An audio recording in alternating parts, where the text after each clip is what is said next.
Uang senilai 79 miliar rupiah hasil tindak pidana korupsi pertambangan ore nikel disita Kejaksaan Tinggi Sulawesi Tenggara. Jumlah tersebut sudah termasuk uang dolar Singapura dan dolar Amerika Serikat. Uang hasil sitaan selanjutnya disimpan di rekening penampungan Kejati Sulawesi Tenggara.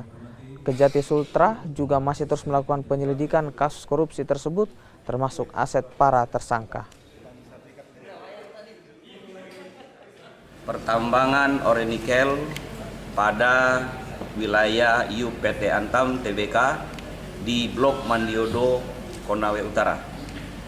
Hasil penyitaan dari beberapa pihak dengan jumlah keseluruhan 79 miliar 88 juta sekian berupa mata uang rupiah, dolar Singapura, dan dolar Amerika.